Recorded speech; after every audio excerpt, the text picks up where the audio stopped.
What's up, boxing fans? This is TBE Boxing, back at you again. Errol the Truth Spence versus Danny Swift Garcia, the pre fight analysis. Let's chop it up and see what it's all about. Got the money for minutes, pretty bitch, gotta show me titties. This is the life that I chose, huh? On the block with the pole, huh? This is the life that I chose, huh? On the block with the pole, huh? That life before riches, huh? That life before riches, huh? Pretty bitch, show me titties, huh? And I got the glazy run up on me, I'ma make you get it. I'ma make you get it. Alright, boxing fans. Upcoming fight between Errol the Truth Spence and Danny Swift Garcia. Alright, so this is another interesting fight. Excuse me. As we know, we haven't seen Spence in a couple of years. Well, almost 2 years now since he, over a year since he had that accident, and so a lot of people don't really know what to expect in this fight with Danny Garcia. But I'm not even going to go there. I'm just going to, go ahead and act as if Spence never really had an accident, and he's just going to fight Garcia next, and we're going to analyze him based on the fight he had with his last fight, which was with Porter. So what we are seeing with Spence, Spence Garcia fight, that should be a very interesting fight. Now, we have a lot to work with these two guys because we have seen them fight the same opponents, previously. Okay, and so Spence has fought Porter, and so have Garcia. Okay, and Garcia have also fought Thurman. Okay, so we have, and then they both fought this other guy from Baltimore. I can't remember his name right now, Richardson or something like that. I don't remember his name, but anyway, they both fought him. So we have a lot to work with here. Now, in the last fight that Spence had, we could even go to the fight before that with Mikey Garcia. A lot of people expected him to knock out Mikey Garcia, and he didn't. And a lot of people expected him to knock out Porter, and he didn't. I mean, he had said he was going to stop Porter. Spence said he would stop Porter, but he wasn't able to do that. And that fight with Porter was a very tough fight for Spence. He took a lot of punishment in that fight. I mean, he basically fought Porter's fight, the whole fight, and in doing that, he took a lot of punishment in that fight. Okay, unnecessary punishment as far as I'm concerned. And I thought, I'm thinking that they used the wrong strategy. Now, I don't know, if he consciously decided to fight that fight just to prove something, or he was forced to fight that fight because of what Porter was doing. It's hard for me to decide that. I don't know, but I'm thinking that he was forced to fight that fight because of what Porter was doing. So he wasn't, he didn't volunteer to stay in there with Porter and slug it out for 12 rounds. I think that just because of the way, I think Porter was the one to set the tempo and the pace in that fight. Okay, and so he basically dragged Errol Spence into it and into a slug match, or inside fight. And Spence was able to perform and perform admirably under the circumstances. But again, I'm just thinking that that was too much punishment. That wasn't the fight he was supposed to fight under any circumstance. And the fact that he fought that type of fight is a red flag as far as I'm concerned. Okay, and I wasn't very happy that he fought that way.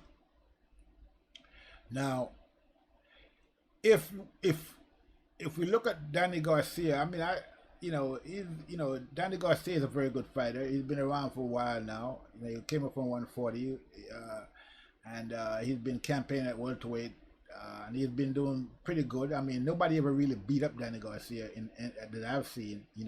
He has lost fights, but he has not been, dismantled or broken down or any of that. Any fight that he lost has always been a close fight.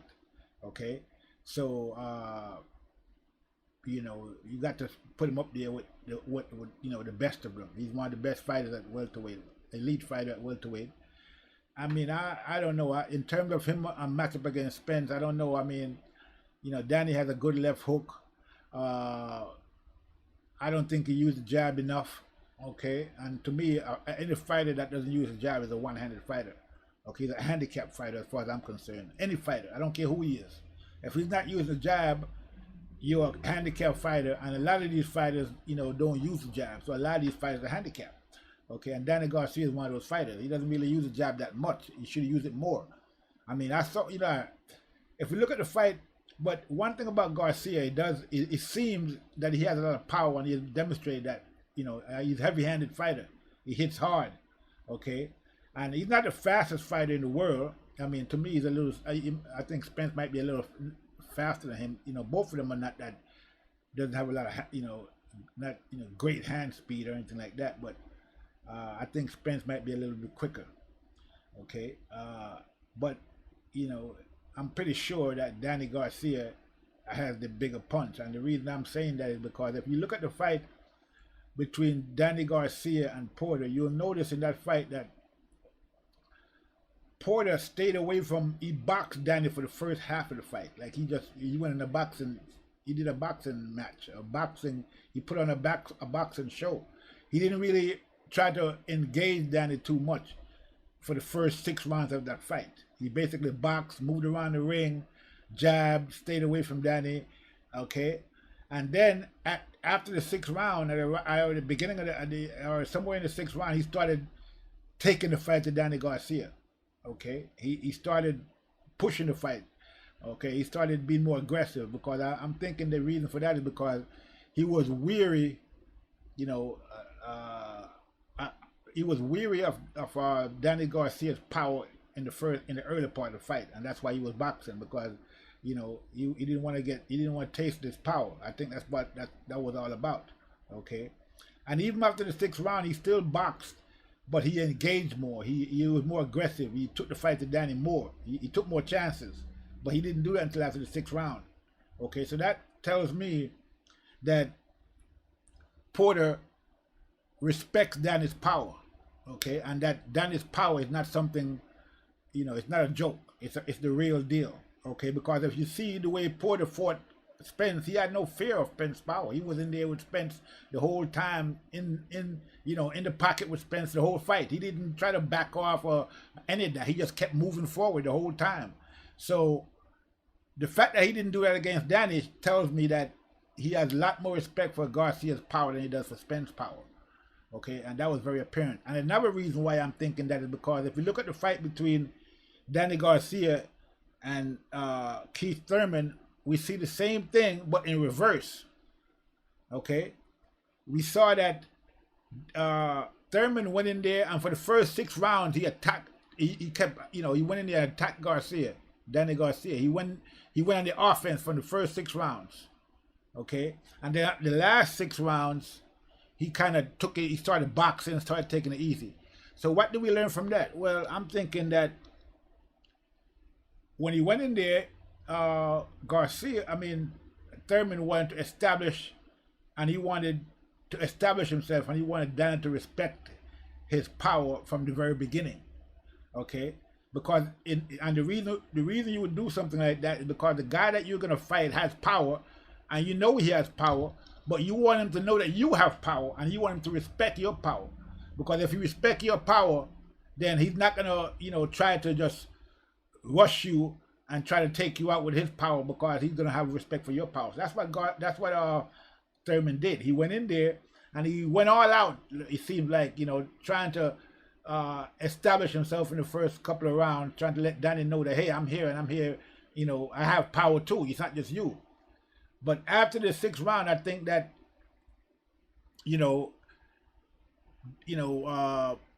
I think he did do that to a certain degree in terms of, having Danny respect him. But, after around the first 6 rounds or so, I think that, Thurman realized that, Danny might respect his power, but Danny's power was a little bit out there. It's too much for him, really. So he started, doing a boxing. He started boxing Danny. I think he realized that he might have power, but Danny's power might be a little bit more power than he have, and so he needs to show more respect than Danny showed him respect, and so he started boxing and started moving around and jabbing and trying to stay away from Danny's power the whole fight. So both of those fights, if you analyze both of those fights with Danny Garcia, you'll see that both Thurman and Porter have higher respect for Danny's power. So that tells me that there's something there. He does have power, okay, and that it's a power to be respected, okay. I mean, and for the mere fact that Keith Thurman, which was at the time when Keith Thurman fought Danny, he was one of the elite fighters of the welterweights. But now he's more or less he's out of there. He's pretty washed up now. I heard last time he's like 200 pounds or something like that. So I'm not even sure if he's gonna come back again and fight anymore. But suffice to say that at the time he fought Garcia, he was one of the elite fighters, and even though he has a lot of pop himself, he respected Danny's pop, and so did Porter, who was another elite fighter, all time, one of the all-time greats at welterweight, and he respects Danny's power. So if Errol Spence doesn't come in this ring, if Errol Spence come in the ring and think that there's no power there, he can just fight Danny Garcia the way he fought Thurman, taking all these punches, I don't think that's gonna work for him. Because I think if Danny connects solidly with a couple of punches, it's over for Spence. Okay, I think he have to come in there. I think he's gonna have to fight the same fight. He's gonna have to fight Danny Garcia the same way he fought Mikey Garcia. That is, he have to box him. Okay, maybe for the first couple of rounds, until Danny, some of his power, dissipates, and then he can probably take the fight to Garcia after that. Because I think I think he got a better boxing ability, I would think, in terms of movement and so forth, than Danny Garcia. Even though Danny Garcia is not a slouch himself, but he's not exactly a mover. He can move when he has to, but he's not exactly, that's not his style. So I'm thinking that Spence will have to be careful about Danny's power, and I don't think he can, if he lets Danny connect as much as Porter connected, then it's going to be a problem. But I don't think that's going to happen because this Porter, Garcia doesn't fight as aggressively as Porter does, and he doesn't throw as many punches as Porter does. So, and the pace that Danny Garcia fights at is a lot slower than Porter. So I'm thinking that Spence shouldn't have much of a problem boxing Danny Garcia and staying away from his power. Okay, he should be able to keep him at the end of his jab, and just basically outpoint him for the 12 rounds. Okay. I don't see him trying to, stopping Danny Garcia, I don't see it. It's possible, but for him to go and try to stop Garcia, he got to put himself in harm's way, and I'm not sure, unless he catches him with a punch, while they're boxing, and then, he can just go in and take him out. But Garcia might be hard to I think he got a pretty good chin, and I don't think Spence will be able to stop him. I think he probably outpoint him.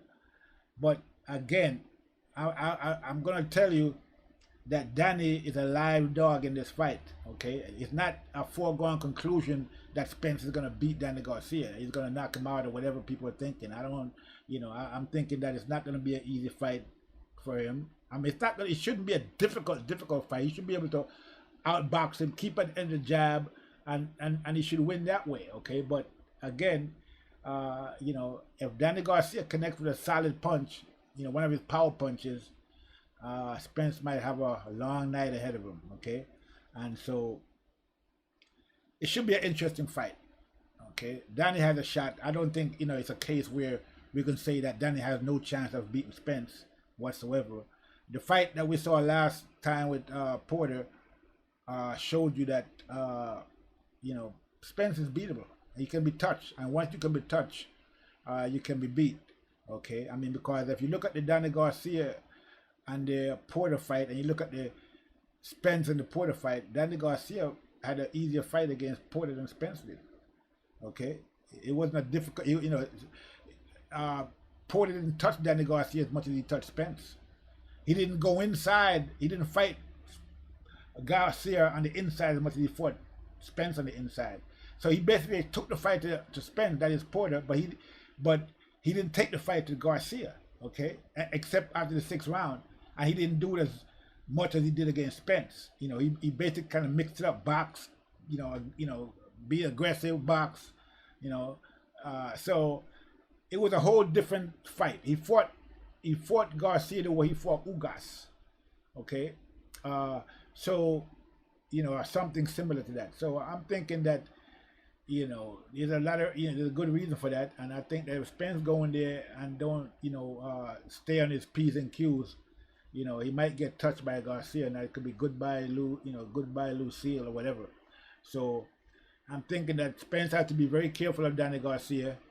You have to be on his P's and Q's. You have to box him, stay away from his power punching, and he should be able to take the fight by decision. But if he doesn't do that, okay, if he goes in there and get careless, he couldn't get stopped by Danny Garcia. I mean, Danny Garcia does have stopping power, and like I said, Spence was, it got touched up by Porter in the last fight, and I'm going to say something else. I'm thinking that that fight with Porter took a lot out of Spence. Okay, I'm thinking it really took a lot out of him. I don't think it's the same Spence that we saw. We're gonna see, now. I think that it's possible to me that the fight took a lot out of him, because he took a beating in that fight. Okay, with Porter, he took a very severe beating in that fight, and if you look at him after the fight, you could see that. And then after that, he had the accident. So now, I'm going to bring up the accident now. So now he had the accident, and nobody knows, what is it, how what he looks like, what he's going to do, how he's going to perform after the accident. So there's two incidents that we need to look at for this fight. And that one is that Spence got beat up very bad by Porter in the last fight, and he also got into an accident on top of that. So that's two events, two very traumatic events that, he's coming away from right now. So, it should be interesting to see how he comes back from both of those things. And this should be an interesting fight. I'm looking forward to it. And everybody else should be, it should be a great fight. But that's all I have for right now. This is TB Boxing. I'm out.